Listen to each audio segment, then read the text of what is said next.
Hey, now it's time to get serious. There, I'm gonna be talking about bits and pieces. It's not all gonna be organized because I decided to not go in with a script, so it's probably gonna be pretty shitty. And anywho, this is my opinion on Archie Sonic. Yeah, the comics, and overall, it's gonna be targeted towards the hate of the series. And this is just my opinion, so don't get all riled up and don't start flying at me with all piss and vinegar if you don't like my opinion. And you know who you are if you're synonymous with that. So anyways, I found out about these comics like way back in my like elementary days when my friend Nick, he introduced me to it when me and him were arguing and over over a character that I actually saw, and I wasn't really sure if it was canon to the series. It was a green hedgehog, later to be named Scourge, as I would know. And he showed me the comics. He didn't want him anymore because he didn't really like Sonic that much, so he gave it to me, and I liked the comics. Then when I got in high school days, that's when I went to gaming and comics were obsolete to me. But now I dug these comics back up, started reading them, and I wanted to learn more, so I got more comics from my local Books A Million. So that's my beginnings. Now on to what I think. To me, this is probably the most attacked of any form of merchandise or any form of media that has to do with Sonic. To be honest, it is. We all know the cartoons and Sonic X, which I'll get into later, but because that's the popularity, yes, those shows have popularity. Because those shows' popularity have died down, it's not really it's not really relevant to talk about them, which I'm gonna do later. But to me, I actually like the Archie Sonic in many ways better than the games.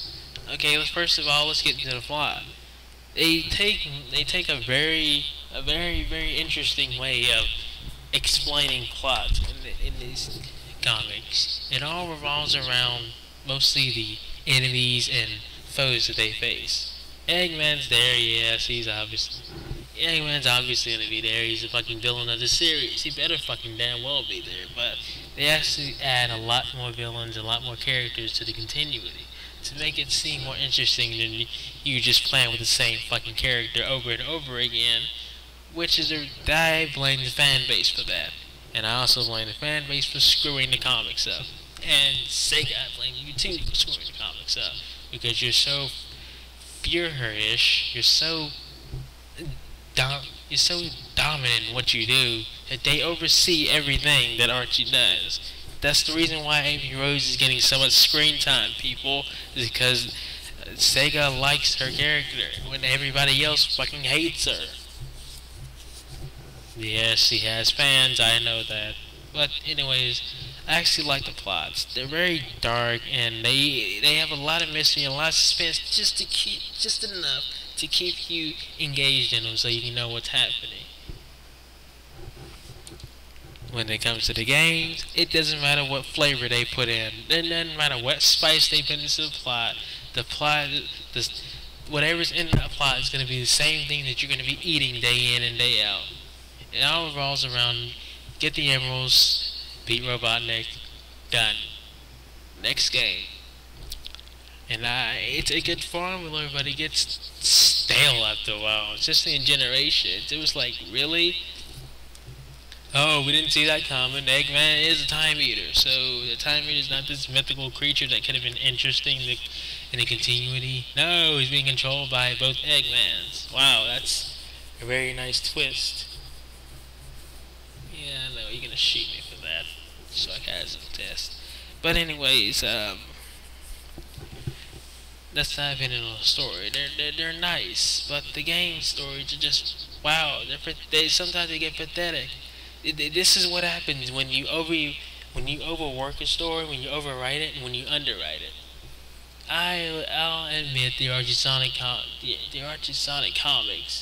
God, that's almost a tongue twister to me for some reason. They are in the realm of overwriting.